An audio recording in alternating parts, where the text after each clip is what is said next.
I'm quite sure some of you are probably going to say, this guy's a little bit on the fruitcake side. I mean, his ideas and ways and beliefs when it comes to God are just kind of different, if you know what I mean. He's a little special.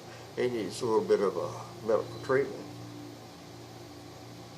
But maybe if you'd experienced and seen some of the things I did, then maybe your ways of looking at things would be different too. And yes, I smoke a cigarette. That doesn't mean I can't be Christian. You know, being a Christian isn't about your holiness, about your wisdom, about your efforts here in this world and how great and wonderful you are. No, it's more related to God and Jesus than it is you. So, if you look down on Christianity because of me, that just says, well, you're not too smart. You need to be looking down on me and not down on Christianity. Because I don't claim to be perfect. Not gonna. I'm nobody special. And see, that's one of the things that really gets me about this God bit. See, I'm nobody special. I didn't do anything to deserve. I didn't pay anything. It got pretty wild.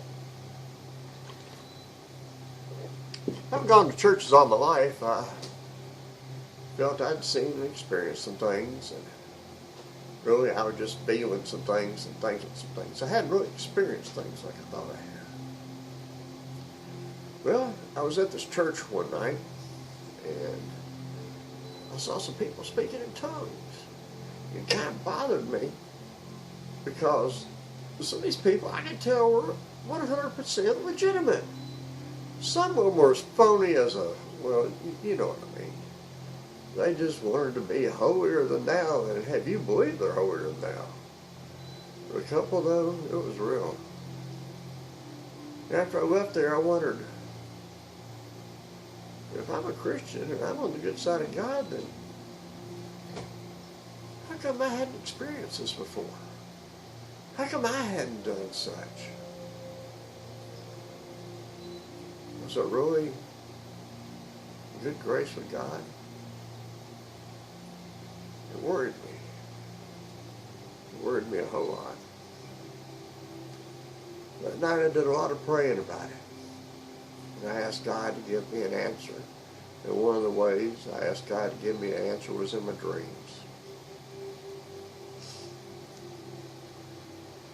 Well, that night I had 5 dreams. Only one I really remember, the other one I remember bits of. But at that time I remember there were 5 dreams that were given to me. The first one had to do with me never having experienced speaking in tongues myself, or never having really seen it. And you can tell this is a special kind of connection when it happens. This isn't just some psycho mumbo jumbo stuff. This is for real.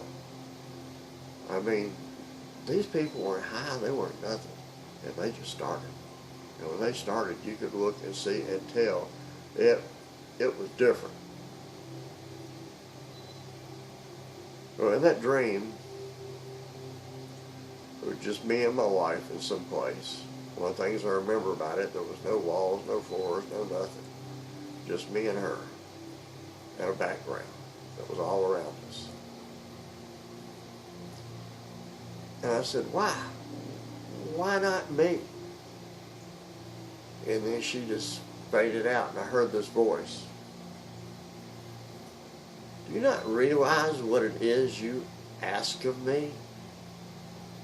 Do you not realize that for me to do this would be considered an act of love? But first, tell me something. What have you done for me? Yeah, that voice, that was a different kind of voice. It was like one, might would imagine would have been God. I mean, it wasn't that it was ultra earth-shaking like volcanoes and lightning and stuff. It was just, yeah, it was there. It was there. Well, I woke up. And I had to come to the realization that even though I was willing to ask God for things in my dreams. I was willing to ask God when I was driving down the street praying, or in my house by myself, or out in the backyard. I was willing to ask God to do this and that and everything else. But what had I done for God?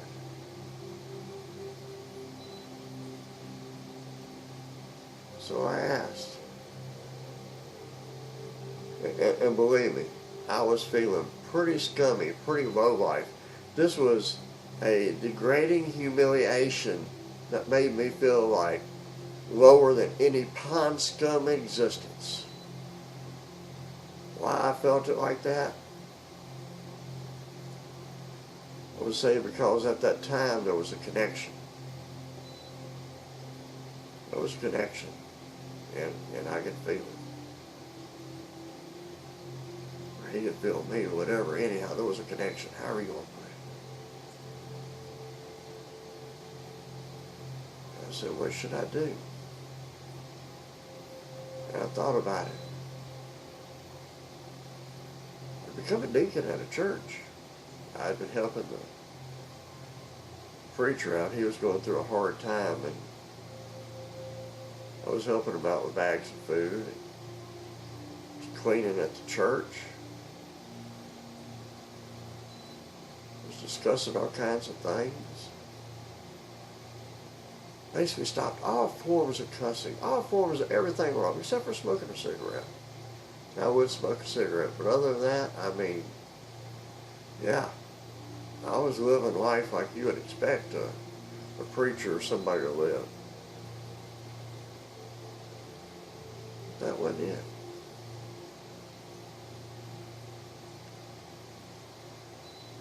I said, well, God, what is it you want me to do?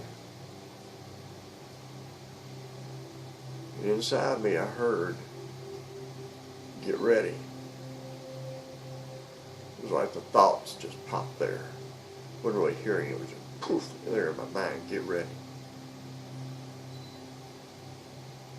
I said, well, okay, I'll get ready. Well, what do you want me to get ready for? What do I need to do? Again, whew, the thoughts and words, just get ready. Oh God, well what, I need to know what I'm getting ready for so I can know how to get ready. Don't worry about it. Just get ready.